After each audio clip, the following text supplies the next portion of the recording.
s'aime fort. Le podcast de jardin.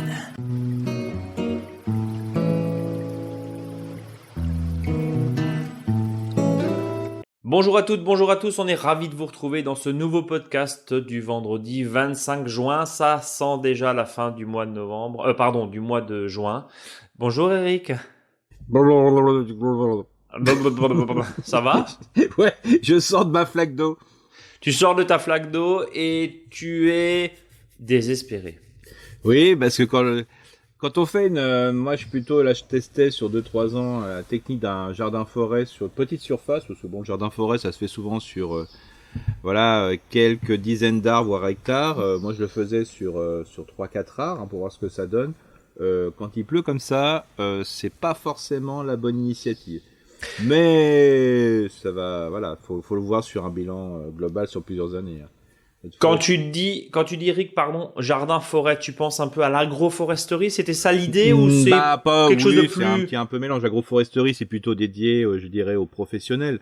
Là, c'est le fait de travailler vraiment dans un espace qui est arboré, plutôt arbustif, parce que c'est un petit jardin, ouais. Sous arbrisseau et arbrisseau, et petit arbuste vraiment, qui fait 2 mètres, 2 mètres 50, pas plus. Mais bon, voilà, c'est une densité assez importante, mélangée entre plantes vivaces annuelles, où il y a quand je parle de clairière, c'est pas une clairière de 300 mètres carrés, mais c'est des petites clairières où là je fais mes légumes. Des clairières hounettes. Voilà, c'est vraiment de la petite clairière, et là c'est vrai que quand je vais chercher une salade, je ferais mieux d'y aller tout nu, parce qu'il faut que je me change, tellement que je suis inondé, quoi. Alors, Eric, tu es conseiller en jardinage naturel auprès des collectivités locales. Tu nous accompagnes, nous, parce qu'on est tous auditeurs de ce podcast au final, toutes les semaines. Et je tiens à te remercier. On va juste saluer avant de commencer et le sommaire et ce podcast. La Fondation Landestini, ils ont remis hier jeudi. Alors, c'était très drôle parce que j'y ai participé à distance. Il y avait 45 connexions, 45 groupes, les groupes lauréats. On a remis effectivement les prix et annoncé les vainqueurs de cette Coupe de France du potager proposé par la Fondation Landestini, et on se rendait compte, et puis on a d'ailleurs eu régulièrement des participants tous les 15 jours là depuis ces dernières semaines, ces derniers mois, que le jardin s'intéresse de plus en plus aussi les plus jeunes. Alors évidemment c'est bien souvent un groupe qui mène et qui met tout ça en place avec des écoles notamment, des centres, etc. Est-ce que, juste une toute petite parenthèse, toi qui es aussi et qui travaille aussi auprès des collectivités, est-ce que tu sens, ça fait combien de temps que tu es dans le jardinage, Eric, professionnel entre guillemets, ou en tout cas que tu encadres? Professionnellement, je dirais, ça fait à peu près une 12aine d'années, quoi. Ouais, et tu accompagnes des collectivités, 15 ans à peu près, 10 à peu près. Ouais, voilà, ça fait là. Globalement. Mais là, c'est vrai qu'il y a un véritable engouement. Voilà, c'était ça ma question. Est-ce que tu sens vraiment, quelles que soient les générations, est-ce que le jardinage est devenu branché, entre guillemets, comme on dit? Disons que le jardinage est toujours pratiqué, mais maintenant il devient exposé, je dirais. On fait beaucoup de communication. Et notamment, hier, je faisais un webinaire avec le CNFPT pour les agents territoriaux. Et on voit bien que le jardin nourricier, le jardin de biodiversité, le jardin pour la pollinisation, devient de plus en plus intégré dans les espaces, je dirais, intramuraux. Quand je dis intramuraux à la commune, c'est pas simplement dans les espaces naturels ou semi-naturels qui se trouvent autour des communes, mais même dans les communes, même dans les parcs où il y avait un certain style, le style évolue aussi. On parle de prairies fleuries, on parle de prairies de fauche, de haies champêtres, et puis même sur des formes un peu de jardin nourricier, on plante de plus en plus, on végétalise beaucoup plus les villes, alors avec des plantes sauvages, et puis surtout, ce qui est assez intéressant, c'est que on met du nourricier ou dans les endroits où il n'y a pas de dangerosité suite à un excès de polluants dans l'atmosphère ou dans la terre. Mais voilà. Et en plus, ce qui est important, c'est qu'avant, quand je disais ça, j'avais l'impression de parler dans une grelinette et d'écouter dans l'arrosoir. C'est que... J'adore l'expression. Oui, c'est une nouvelle expression du matin, là. Ouais. C'est que quand je disais que la commune pouvait être aussi un acteur de sensibilisation et pour démontrer ce qu'il fait, et aussi où on pouvait copier, c'est vrai que maintenant la commune est de plus en plus, les communes sont de plus en plus conscientes là-dessus, et le fait qu'ils font donne des idées aux particuliers dans leur environnement privé. Donc ça déteint positivement. Oui, alors souvent alors comme dit, je fais pas de la promotion de CNFPT. De toute façon, c'est un organisme public. Et ce qui est assez fou, par exemple, j'ai une formation là qui a été inscrite, qui est comment sensibiliser les habitants au jardinage naturel quand on est une commune. Donc pour dire que vraiment, de toute façon, quand il y a des formations, les organismes de formation, ils prennent toujours un petit peu ce qui est dans l'air du temps, et on voit bien qu'il y a vraiment une évolution. Quand je vois hier, par exemple, j'ai fait un webinaire avec mon ami Christian Busser, qui est un grand spécialiste des plantes en posologie et compagnie. Quand on voit que les communes, il y avait 80 participants au webinaire de toute la France et outre, et je veux dire territoire de Outre-mer. Il y avait la Réunion et compagnie. Ils s'intéressent à la création, à la connaissance des jardins, des plantes sauvages et comment les regrouper. Par moi, je proposais une information sur les jardins d'inspiration médiévale. On montre bien qu'il y a un véritable intérêt. Avant, je suis persuadé, il y a 10 ans, il n'y en a pas un qui serait inscrit, sauf à titre privé, quoi. Donc un vrai intérêt aussi des politiques, un vrai intérêt. Alors on va distinguer peut-être les communes rurales, périurbaines, des vraies communes, j'allais dire, des vraies villes où il y a aussi des impératifs de chaleur. On va pas revenir sur en gros le cataclysme qui nous est annoncé par le GIEC, par le pré-rapport là cette semaine qui a quand même fait l'effet d'une bombe quand on suit un tout petit peu l'actualité. Semaine très compliquée, et ça va me permettre de faire une transition sur la météo, sur le climat et sur ce qui nous embête, nous, en tant que jardiniers, même si on a eu la chance, Eric, je crois que tu n'as pas eu de dégâts, pas plus de dégâts que ça. Non, pas du tout. Moi non plus, mais ceux qui nous écoutent, grande solidarité, évidemment, et une grosse pensée pour eux, parce que nous, finalement, le fait de savoir s'il faut planter la courge ici ou tailler la tomate, c'est finalement très futile quand on a perdu une grosse partie de sa maison, voire des extérieurs. Mais voilà, c'est compliqué, mais on voit aussi, bien sûr, je parlais de différencier les communes rurales qui font aussi plein de choses, et puis les vraies grandes villes, j'allais dire. Tu travailles notamment avec la communauté urbaine de Strasbourg-Ville, où là il y a ces fameux îlots de chaleur où on végétalise. Maintenant il y a une espèce de mode, mais une vraie mode dans le bon sens du terme, où on inverse complètement, on vire tout le macadam, les pavés et tout le minéral pour y mettre des arbres, parce que derrière ça permet quand même de gagner quelques degrés en pleine canicule. C'est ça. Oui, complètement. Et puis en sachant que le GIEC, quand on voit le rapport du GIEC, en sachant que quand on fait une action, souvent, c'est dans 10-15 ans. C'est 15-20 ans. On va planter après, aujourd'hui. Bien sûr. Ils auront un effet, je dirais, dans 10-15 ans. C'est clair. À condition qu'on les a plantés dans des bonnes conditions. Je travaille, l'Eurométropole de Strasbourg, et notamment Strasbourg, va déminéraliser ses 120 écoles. Faut savoir que mettre un arbre, c'est pas comme ça. Il faut aussi déminéraliser, parce que planter un arbre dans une fosse, parce qu'on a fait un trou dans le macadam et on fait un trou simple, un beau trou, même un excellent trou avec tout l'amour qu'on veut. Si à côté le terrain est hyper tassé, c'est pas la peine. L'arbre va pas se développer, et si dans les premières années, puis après il dépérit, il ira jamais à maturité, justement jusqu'à la floraison et la fructification. Donc là on montre, et c'est là quand il est plus beau. Là, ça montre bien qu'il y a un travail de fond. Il suffit pas de planter pour planter. Il faut planter dans de bonnes conditions sur une notion durable, quoi. Eric, on va passer au sommaire rapidement de ce podcast. Alors, on va parler évidemment du tempo au jardin, principalement au jardin potager. Évidemment, on va voir que à partir de demain, samedi, on est sur une lune ascendante, et donc des semis, retour des semis. On va évoquer la question de Pierre et de Cécile qui nous posent des questions sur le blog monjardinbio.com/blog, et je crois qu'on a eu une question par mail ou par Facebook. Et puis on va parler des habillés c'est ça, je les feuillages, on va parler de la tomate. Retour au Moulin Rouge. Moi, ça serait, me concernant, ça serait plutôt les feuillages de la courge, mais bon, d'accord, très très bien. Heureusement qu'on a que le son et pas l'image. Oui, c'est ça, mais bon, voilà. Mais sinon, c'est trois infos techniques qui est vraiment une technique du moment qu'on me pose en ce moment comme question. J'y réponds collectivement. Juste avant de parler de l'agenda, un petit point météo, on en a déjà parlé pendant quelques minutes. Concrètement, parce que à la fin du podcast la semaine dernière, tu m'as dit, Brice, il faut qu'on parle de la prêle, et il faut qu'on parle de tout ce qui est argile, etc., qui permettent d'assécher, notamment après des orages de grêle, pour la cicatrisation. Alors on en a déjà parlé, je crois, il y a 15 jours ou 3 semaines, mais c'est toujours bien une petite piqûre de rappel. Concrètement, Prêle. Oui, c'est ça, parce que là, on est là justement quand vous voyez des professionnels, ils cherchaient une fenêtre de tir pour lutter contre le cryptogamique, hein, c'est-à-dire les champignons, hein, parce que là, on est en Mildiou-oïdium, pleine période bien sûr. propice pour les champignons. Et nous, on le voit dans le vignoble alsacien, évidemment, ils sortent tout ça pour essayer là, de... je vois qu'il y a une fenêtre d'ouverture, en sachant s'ils se reprennent 20 mm après, il faut recommencer à zéro. Bien hein, sûr. Donc, voilà. En sachant que nous, par exemple, dans notre secteur, et je veux dire, on n'a pas eu de soucis, hein, voilà, mais simplement en plus, je parle plutôt jardinage qu'autre chose. Depuis dimanche, on a eu presque 60 litres qui sont tombés au mètre carré. Hein. Donc, 60 voilà, mm. Voilà, 60 litres au mètre carré. Je sais pas si vous voyez, ça fait quelque chose, voilà, d'impressionnant. Avec un sol qui est gorgé d'eau, qui n'arrive plus à infiltrer, donc ça reste en surface, donc c'est important. Donc là, vraiment, les maladies cryptogamiques sont importantes. Bon, la température se rafraîchit, on dit bon, on est un peu tranquille. Bah non, parce que comme les températures sont inférieures à 25 degrés, bah là, c'est encore plus propice aux champignons. Alors si on est un peu dans les branches tombent les unes sur les autres, il y a plus d'ombre qui est fait par les arbres, parce que les arbres s'affaissent, bon, ils vont se redresser.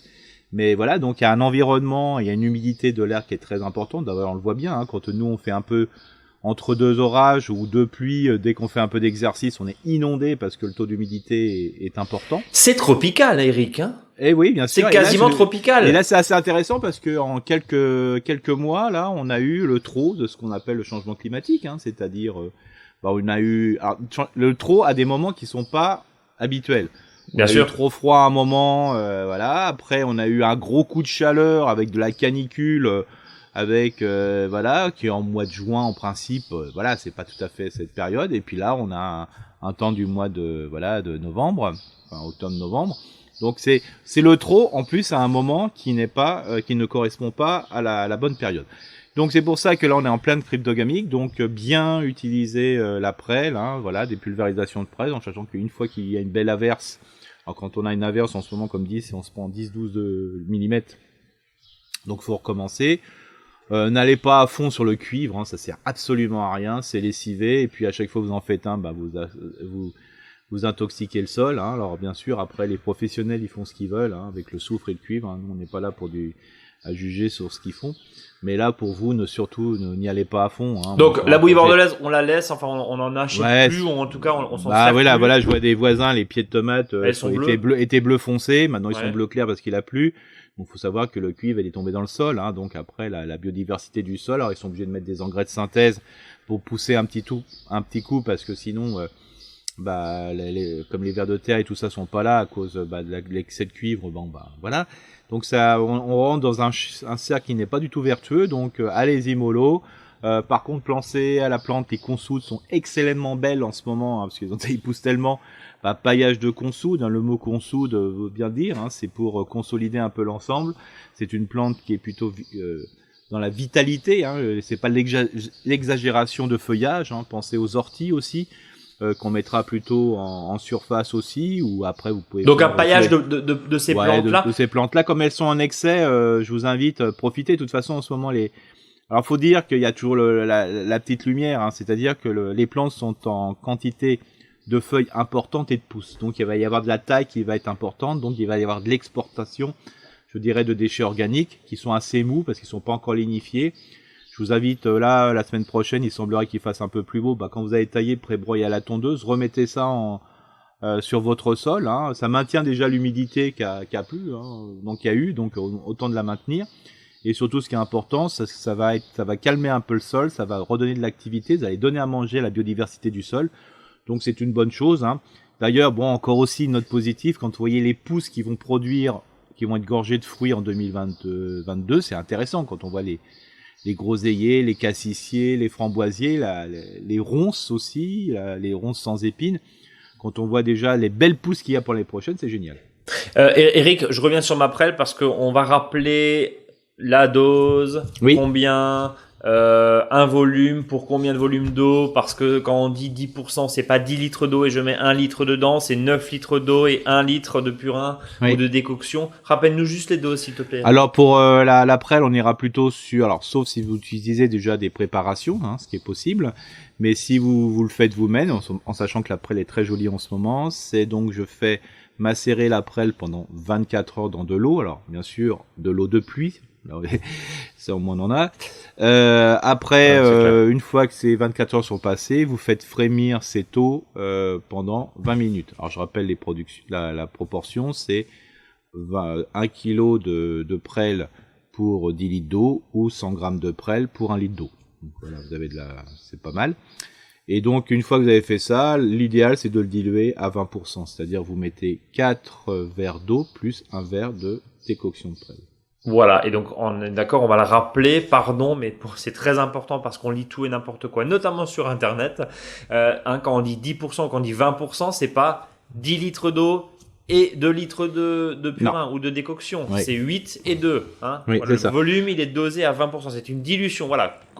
Petit rappel de cours de chimie. Oui, ça, et Eric. puis pour ceux qui achetaient des préparations toutes faites, regardez ce qui est marqué sur l'étiquette. Hein, Oui, parce que certains dosent à 6, d'autres vont doser à 10, ça dépend, vraiment. C'est ça, alors après, tout dépend de ce qui est marqué dessus, hein. Faut regarder là-dessus. Faut suivre. Faut suivre. Et puis si vous achetez par exemple de la poudre de prêle, hein, c'est possible aussi.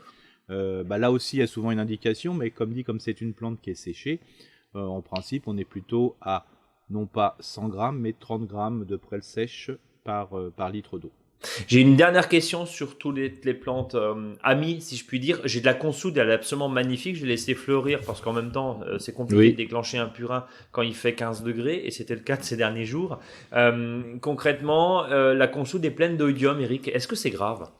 Non, c'est pas très grave. Hein, parce que je me dis que si on va faire du purin, pardon, hein, bien sûr, si on fait du extrait fermenté, il faut pas que la plante soit malade, on est d'accord. Mais par contre, en paillage, pourquoi pas ? On est d'accord.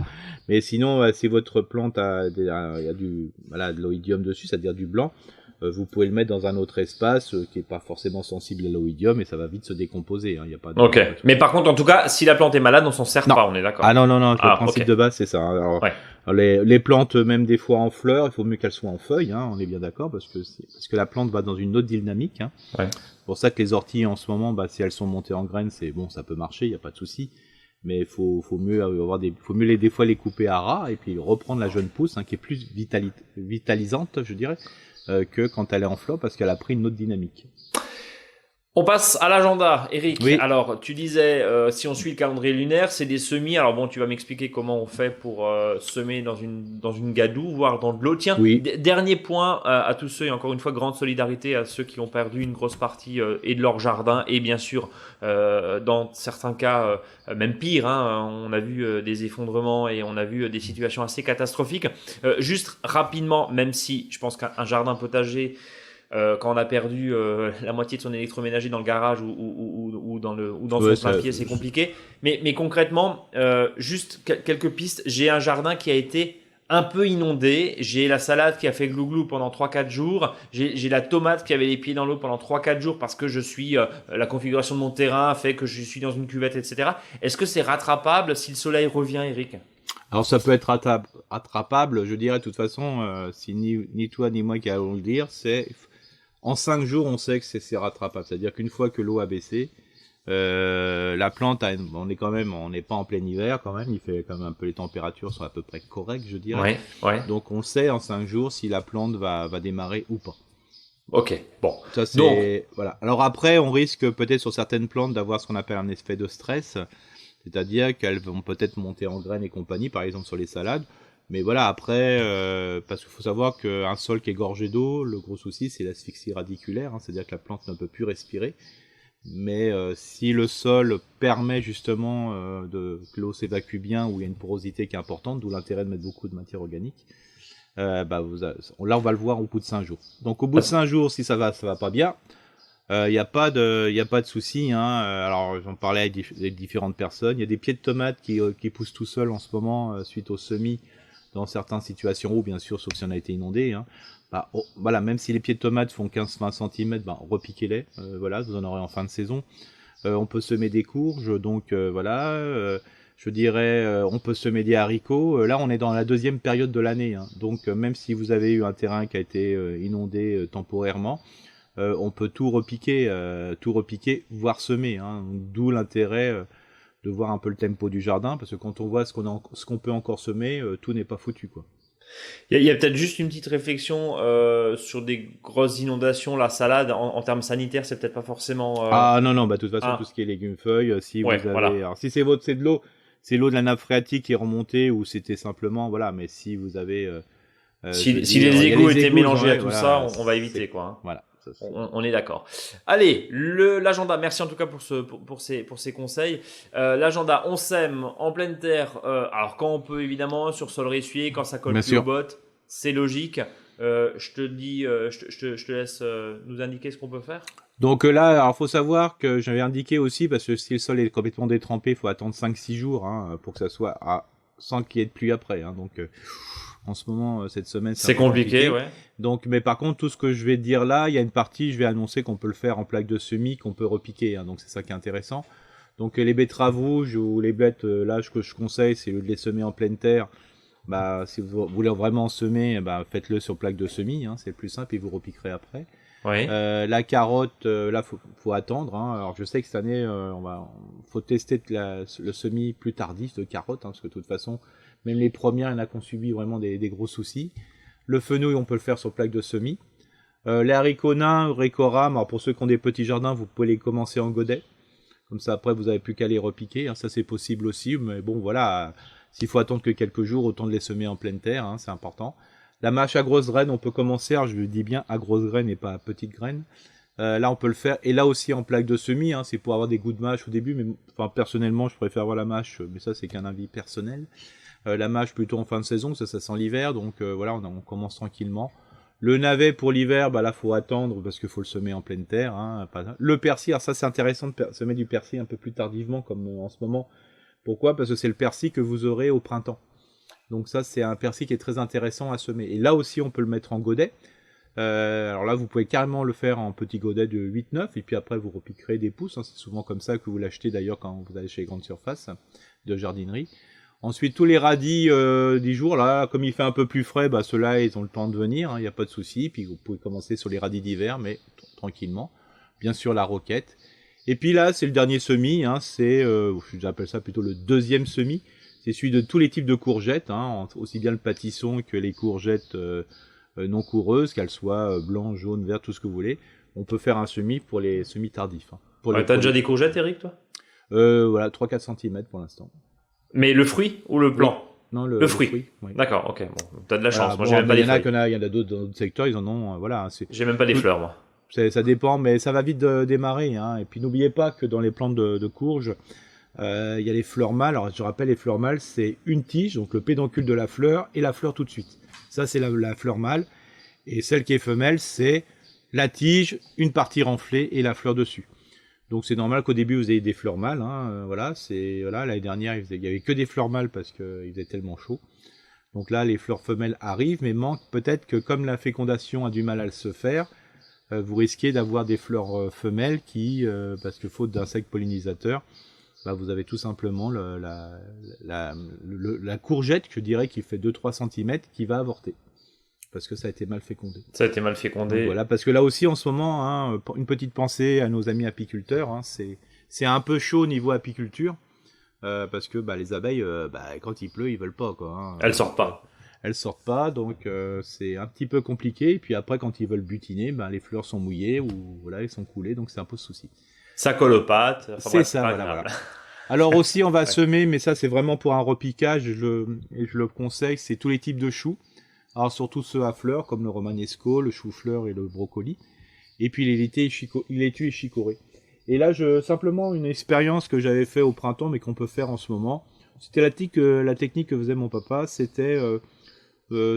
souvent les choux, lui ça l'embêtait de repiquer les choux. Alors qu'est-ce qu'il faisait ? Il mettait 3 graines de choux tous les 50 cm avec un tout petit bâtonnet pour se rappeler où ils étaient. J'ai refait ça sur un jardin mandala que j'ai fait sur Saint-Louis. Très belle, voilà, vraiment les gens, bon ils y croyaient pas, mais comme j'avais été très autoritaire, comme je le suis, non je plaisante, ils l'avaient fait. Ils ont été très surpris parce qu'en fin de compte, souvent, les gens ont peut-être mis 5 graines, 3 graines, il y avait toujours 2-3 choux. Et donc, en fin de compte, il restait vraiment un beau chou tout seul qui n'était pas déraciné. Donc, c'était intéressant. Et les autres, on a pu les repiquer, quoi. Donc, l'idée, c'est de se mettre en place, hein, c'est ce que tu disais. C'est ça, ouais. Il y a vous voyez, un instant. c'est pas mal, hein, en fin de compte. Moi, mon papa faisait que ça, hein. Comme ça, il était sûr que ça prenne, parce que des fois, c'est vrai que le repiquage, bon, voilà, il faut, à part les professionnels quand vous êtes en mini-motte, mais là, c'était vraiment très très pratique, quoi. Alors, si on retient un petit peu tout ce que tu nous as dit, c'est tant que c'est ressuyé, tant qu'à faire, hein, autant commencer les betteraves en plaque de semis. Bon, Oui, les c'est carottes, vrai. c'est un petit peu plus compliqué. Ouais. Bled, fenouil, tout ça, on peut le faire en plaque de semis, mais en attendant justement que ton sol se ressuie. Et puis, tout ce qui est type de chou, hein, notamment pour plantation, j'allais dire en fin d'été, même si, bon, là, on est le 25 juin, mais Oui. c'est un peu compliqué de se projeter parce qu'on a absolument pas envie de manger du chou. Là, on en a assez Non, mangé sur un franchement. hiver qui a un petit peu duré.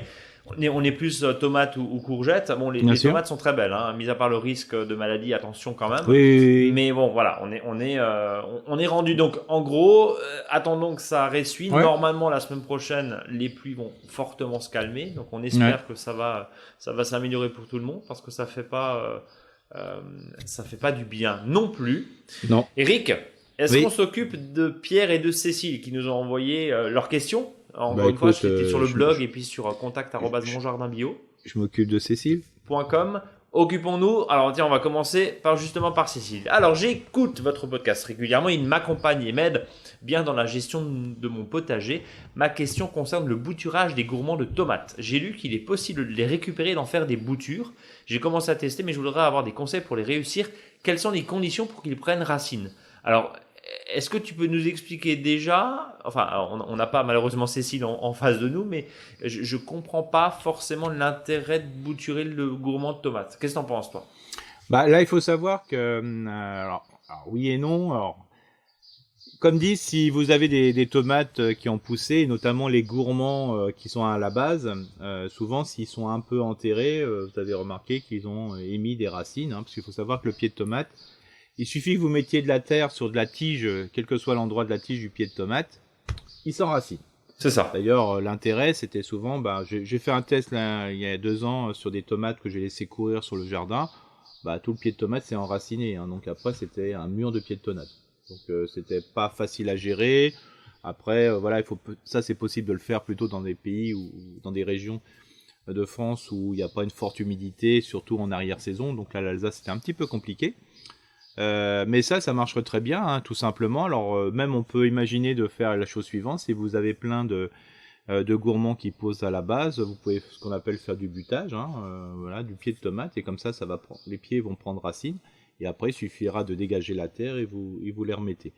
Sinon vous faites simplement, vous bouturez vos pieds de tomate. Alors il faut vraiment bien les tenir à l'eau, hein, c'est-à-dire une bouture, vous coupez, et puis vous le mettez dans de l'eau, vous enlevez un peu de feuilles. Et vous enlevez aussi des fois les premières fleurs, hein, ça dépend ce que vous avez. Mais ça permet, comme dit, sur certaines variétés, d'avoir, si vous n'avez pas eu beaucoup de pieds de tomates, vous n'en avez pas assez planté, ça vous permet d'avoir des pieds de tomates en arrière. Mais c'est pas trop tard, Eric? Non, c'est bon. Là, il y a, comme dit, hein, sur 12, par exemple, si vous avez de la tomate cerise, si vous le faites, il n'y aura pas de souci, hein, vous aurez des pieds de tomates en arrière-saison, mais faut pas se leurrer. Mieux vaut les mettre celles-ci sous tunnel ou sous serre, parce que il va manquer un peu de période il manque un peu de fin de saison, sauf si vous êtes dans le sud. Bon, voilà, Cécile, en tout cas pour votre réponse. Pierre, qui nous dit merci beaucoup pour votre podcast qui permet de bien rythmer la vie de mon potager tout en rythmant mes trajets quotidiens en voiture. Voilà, on nous écoute même en voiture. Restez concentrés quand même sur la route. Et j'écoute depuis le début du printemps en suivant les 3 années en parallèle et j'apprends beaucoup. Merci beaucoup Pierre. Ma question est relative sur ce qui a été dit au dernier podcast sur la taille des arbres fruitiers. Allez, on file au verger. J'ai sur mon terrain des pruniers plantés il y a quelques années par le propriétaire précédent et qui, depuis les 2 saisons que j'ai observées, ne donnent que très peu de fruits et n'arrivent jamais à maturité. Je les ai jamais taillés et certainement qu'ils ne l'ont jamais été. Et ils sont assez fouillis. Est-ce qu'une taille drastique pour relancer la production et est-ce que ces arbres sont trop vieux et il ne vaudrait pas mieux les remplacer? Alors c'est toujours compliqué sur les arbres fruitiers, sur ces plantes visaces qui sont quand même très particulières de répondre. Mais ce qui est important déjà, c'est que des fois quand ça produit pas, tout simplement, soit ça peut être un problème cryptogamique, mais bon voilà, c'est-à-dire que les arbres sont vraiment infestés, mais si on ne s'en est pas trop occupé, en principe il y a un équilibre qui se fait. Le deuxième plan, c'est des fois quand on les taille de trop. Là, ce qui n'est pas le cas parce qu'ils ont été laissés un peu, comme dit, à l'abandon. Et puis le fait qu'il manque d'air, alors souvent c'est parce qu'il y a des arbres dans les arbres, hein, c'est-à-dire qu'il y a des gourmands qui s'y installent. Donc ce que je conseillerais à Pierre, ce serait d'enlever le bois qui a poussé cette année, c'est-à-dire les grandes cannes, parce que des fois sur tout ce qui est arbre à prunes, hein, prunier, je veux dire domestique, que ce soit la Mirabelle, la Quetch, la Reine Claude, et notamment sur les arbres Quetch et compagnie, là, vous avez des pousses qui peuvent faire jusqu'à 2-3 mètres. Donc c'est pas grave, c'est le direct, comme on dit. C'est le direct. Donc l'objectif, c'est vraiment de pouvoir enlever déjà ces cannes pour qu'ils soient les arbres moins touffus, parce qu'il faut savoir que les gourmands qui poussent vont pousser au centre de l'arbre. Ils cherchent en ligne droite le soleil. Donc ça veut dire qu'ils vont dans les arbres complètement enlever la lumière, parce qu'ils vont pousser en plein milieu et faire beaucoup de feuilles. Donc des fois, le fait de les enlever, ça va permettre justement à l'arbre de s'équilibrer tranquillement. Surtout si vous les enlevez en ce moment, la taille ne sera pas poussante. Si vous c'est la fameuse taille en verre hein, dont on a parlé la semaine dernière. La taille qui est faite l'hiver, le problème c'est que la capacité des racines à alimenter les branches sont là. Donc dès que le printemps va se réveiller, les racines vont balancer la sauce et ça va faire du gourmand, ce qui manque des branches. Si vous les coupez en ce moment, justement ça va être une taille qui est beaucoup plus, je dirais, calmante, parce que l'arbre l'hiver, quand il va se réveiller au printemps, il aura ce qu'il faut pour les branches, donc il ne va pas faire des branches supplémentaires. Donc, réponse clairement à Pierre, oui, ça a du bon. Oui, c'est ça a vraiment du bon. Ouais. Alors là, faut vraiment enlever les jeunes branches qui sont dedans. Hein. Bon, ce que peut faire Pierre, hein, c'est d'envoyer une photo. Je crois on peut le mettre sur le blog, non ? Sur le blog c'est compliqué, mais contact@monjardinbio.com. Voilà, une petite photo ouais. Alors une photo. Alors quand je dis une photo, c'est une photo sur 2-3 côtés sur le blog. Puis Brice va me l'envoyer, puis je me permettrai de vous envoyer une info comme ça de loin. Et voilà, Pierre, on a donc contact@monjardinbio.com, ça vous permettra de nous envoyer tout ça. Juste une question, il soulevait la question de l'âge. Là, on parle des pruniers. Globalement, ça tient combien de temps un arbre? 30-40 ans, c'est sur du haut-tige, il n'y a pas de souci. Hein. Il n'y a pas de souci, ouais. Donc presque un demi-siècle. Oui, et puis ce qui peut être intéressant, c'est que on peut laisser des fois des vieux coucous, et puis à côté d'en planter, mais en attendant que les autres poussent, c'est-à-dire en 6e, 7e ou 8e feuille, encore, on peut même pas faire une tarte. Faut quand même laisser les vieux, quoi. Hein. Ouais, les vieux, c'est toujours bien. Tu vois, ouais. Hein, Eric. Bon. Allez. C'est bon. On passe au dossier de la semaine où on va parler des feuillages, des pieds de tomates. Alors, on va parler des feuillages des pieds de tomates, mais aussi les courges. On en avait parlé il y a quelques semaines et c'était pas tout à fait de saison encore. Là, maintenant, elles poussent bien. La question de je taille pas. Et puis, on va parler aussi des roses. Parce qu'on n'a pas parlé de fleurs cette semaine. Alors justement, toi qui adores les roses, comment on fait? Parce que alors déjà les roses elles tiennent pas. Hein. Là elles tiennent. La semaine dernière elles tenaient 2 jours. Elles étaient merveilleuses. Elles étaient magnifiques. Et là, 2 jours, même pas. Elles périclitaient. Moi je le vois chez nous, c'est une catastrophe. Et là maintenant il a plu avec la pluie tous les jours. Elles tiennent pas mieux non plus. Mais bon. Qu'est-ce qu'on fait avec les roses, Eric? Alors là, ce qu'on attend, c'est sauf si c'est des floraisons, je veux dire, uniques, hein, ça peut arriver, hein, il y a des rosiers qui sont une floraison unique, hein. C'est ce qu'on appelle les variétés non remontantes, hein, et notamment sur des variétés, je dirais, qui sont qui couvrent bien les maisons et compagnie, mais globalement, elles refleurissent. Donc le but du jeu maintenant, c'est de se positionner sur la deuxième floraison. Donc qu'est-ce qu'on fait? Il va falloir, une fois que la rose est défleurie, l'enlever. Alors souvent, ce qu'on fait, c'est qu'on enlève simplement la rose, hein, et puis on laisse la tige. Mais c'est pas suffisant pour donner un coup de dynamique dans le végétal. Alors c'est très simple à faire. De toute façon, on va mettre sur le blog un petit schéma. Donc comme ça permettra de voir comment ça se fonctionne.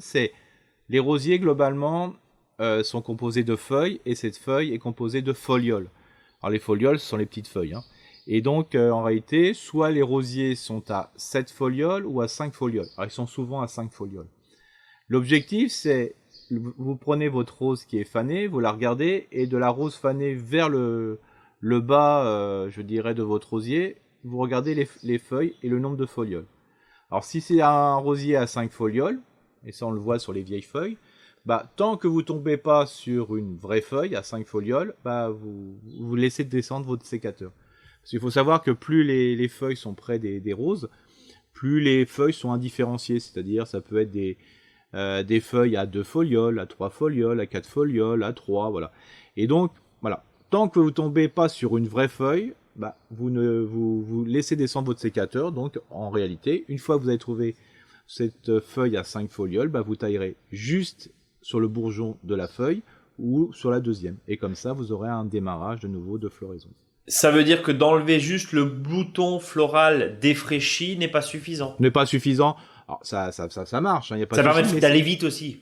Ouais, voilà, ça va vite, mais je veux dire, ça permet de diminuer un petit peu le rosier en volume. Donc, ça laisse des ouvertures de lumière en plus. Et puis, en plus, ça stimule par la taille le fait de tailler.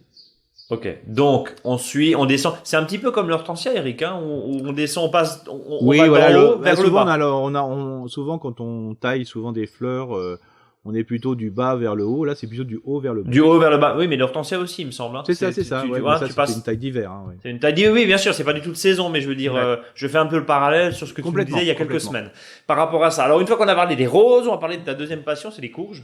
C'est ça, voilà. Donc c'est vrai que là, avec le temps, si on a mis en plus bien à manger, et puis faut savoir que les courges, ils aiment pas l'excès de soleil, hein. Donc un temps pluvieux comme ça leur va. pourrait aller. Comme c'est pas une température caniculaire, donc ça pousse bien. Donc là, on voit que ça pousse, ça explose un peu partout. Et donc là, souvent les gens se disent, oui, mais ça va pousser de partout, je vais pas le contenir et compagnie. Alors voilà, soit vous pouvez laisser faire, voilà, il n'y a pas de souci, ça marche, ou sinon. Ce que vous faites, c'est que dès que vous avez la formation du fruit, alors je rappelle bien, attendre un petit peu, parce que des fois le fruit se forme, mais il avorte, parce qu'il était mal fécondé. Donc laissez-le commencer à bien se développer, et une fois que le fruit est bien développé, vous coupez après la 3e ou 4e feuille qui suit le fruit. Bon, 3e ou 4e feuille. Comme ça arrête, je dirais, votre pied de poussée. Alors bien sûr, sur des variétés comme qu'on appelle ça les butternuts et compagnie, vous pouvez laisser un peu filer parce que comme ça vous aurez plusieurs fruits sur la même tige, mais par contre ils seront pas très gros. Voilà, donc en gros c'est toujours pareil, hein. La taille permet d'avoir plus de quantité, de qualité, pardon, des fruits plus gros, c'est ce qu'on disait la semaine dernière, je crois, aussi. C'est pareil sur finalement les aubergines, les poivrons dans une moindre. On va laisser encore venir, hein, parce que pour l'instant on est loin d'avoir des aubergines en pleine terre, mais surtout au nord de la Loire. Mais l'idée, voilà, c'est vraiment de maîtriser aussi cette vigueur, et l'excès d'eau leur plaît. Enfin, c'est pas forcément le top. Mais au final, entre ça et des épisodes caniculaires, on voit que les courges, même si on les arrose, en général, les feuilles ont tendance complètement à se baisser dès qu'il fait très très chaud. Donc là, c'est vrai qu'elles sont très très très coureuses, et elles poussent quasiment à vue d'œil, vu la quantité d'eau qu'ils ont eu. Alors là, comme souvent les pieds de tomates, on peut enlever les gourmands ou l'excès de pousse à la main. Là, ce que je conseille, c'est plutôt, pas forcément au sécateur, mais au couteau bien aiguisé, type Opinel, hein. Ouais. Là, c'est vraiment, faut que ça soit que la plaie soit la plus belle possible, parce que si vous le faites à la main, ça casse pas facilement et vous arrachez, c'est pas beau. Et c'est pas beau, et c'est pas bien non plus, puisque c'est des portes d'entrée évidemment pour les maladies aussi. Eric, les tomates. Alors les pieds de tomates, là aussi on en parlait il y a quelques minutes avec la question de Cécile. Les feuillages de la base des pieds de tomates. Oui. Alors ça, souvent, ça me pose la question. Alors, elle n'est pas obligatoire si les feuilles de tomates sont belles et si elles ne traînent pas sur le sol. Mais souvent, les jardiniers et les jardinières l'ont planté profondément. Donc, globalement, il y a des feuilles qui touchent le sol. Si les feuilles jaunissent, c'est normal. C'est souvent les plus vieilles feuilles, donc elles vont jaunir. Et puis, elles ont aussi subi les coups d'arrosage et compagnie, peut-être le coup de butage que vous avez mis à côté. Donc, dès qu'une feuille commence à jaunir, globalement, et ça c'est valable quel que soit le végétal, même les courges, je vous invite à l'enlever précocement, comme ça, parce que des fois, quand on enlève, on arrache tout. Donc là, le but du jeu, c'est de vraiment tout enlever. Alors, les feuillages complets, alors surtout pas des pieds de tomates. Alors ça, je sais, c'est une pratique qui est faite pour favoriser le soleil. Oui, ça, c'est valable quand on est vraiment en fin de saison, c'est-à-dire septembre, début octobre, comme ça, pour que les fruits prennent le maximum de soleil, mais pas avant. Par contre, si vous avez des pieds qui sont bien fournis et si vous travaillez sur 1, 2, 3 tiges, par exemple comme moi, Ce que je vous invite à faire, c'est que s'il y a vraiment des feuilles qui sont vraiment l'une sur l'autre et que le pied commence à vraiment à s'assombrir, c'est-à-dire qu'il y a un excès de végétation, ce que je vous invite à faire, c'est d'enlever une feuille sur deux quand elles seront l'une sur l'autre. Voilà. Donc l'idée c'est justement de désencombrer, d'aérer, de laisser circuler l'air pour éviter que, bien sûr, il y a un entassement de feuillage qui va conduire à le développement fulgurant du milieu, surtout dans des températures et des niveaux d'humidité actuels. C'est ça. De toute façon, il faut savoir que c'est la feuille qui fabrique le fruit, hein, pour faire simple. Hein. Donc, et qui le protège des coups de soleil. Hein. Rappelez-vous, il y a eu des pieds de tomates l'année dernière et l'année d'avant qui avaient pris des coups de soleil. Hein. Donc ça, c'est important. Ah oui, j'en profite là parce que on m'a déjà parlé des problèmes de la maladie du cul noir des pieds de tomates. Alors souvent, ça se passe en serre, tout simplement parce qu'il n'y a pas assez d'eau par rapport à ce qui tombe dehors. Et donc, ces différences de j'ai de l'eau et pas de l'eau, ça donne la maladie, ce qu'on appelle la maladie du cul noir. Hein, parce que stress hydrique. Voilà, c'est un stress hydrique parce que la plante ne peut pas prendre ce qu'elle veut dans le sol. Donc là, c'est le paillage et puis un paillage qui permet justement à la plante de pouvoir récupérer de l'eau quand elle veut. Et enfin, pour les feuilles des pieds de tomates cerises, là, je vous invite à ne pas faire grand-chose, à part vraiment s'il y a des feuilles jaunes, parce que comme on sait que les pieds de tomates sont pieds de tomates cerises sont très exubérants en quantité de tiges. Si vous l'avez vraiment conduit en éventail, il n'y a pas de souci. Eric, on arrive tout doucement à la fin de ce podcast. Oui, bien sûr. Mais qui dit fin de podcast dit faux dicton de la semaine ou du jour, ça dépend. Là, je vais revenir un petit peu sur la rose. Hein, c'est vraiment une fleur que j'aime bien. Hein. C'est au nom de la rose que le jardinier rit en pleine conscience. Oh, c'est un peu philo ce matin. C'est un peu cinématographique et voilà, peut-être un peu de la morosité.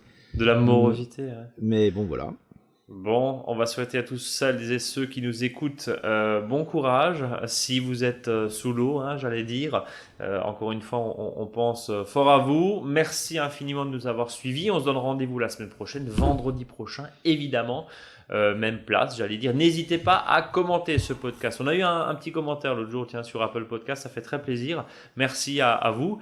Et puis les petites étoiles, partagez ce podcast, parlez-en autour de vous, partagez-le, voilà, hein, dites-le, un petit SMS. Tiens, en fait, j'ai écouté un super podcast. Bien, je te le fais découvrir. Et puis, d'ici là, on vous souhaite de prendre bien soin de vous, de votre jardin. N'hésitez pas, évidemment, à vous abonner à notre newsletter. C'est tous les vendredis aux environs de 17h. Toute l'actualité du jardin avec plein de techniques. Et puis le blog, monjardinbio.com/blog. Eric, je te laisse le mot de la fin. Allez, bon week-end et puis salut à tous. Soyons heureux, soyons pluvieux. Soyons pluvieux, oui, c'est ça, ouais, pluvieux en un seul mot. Hein. Salut à tous.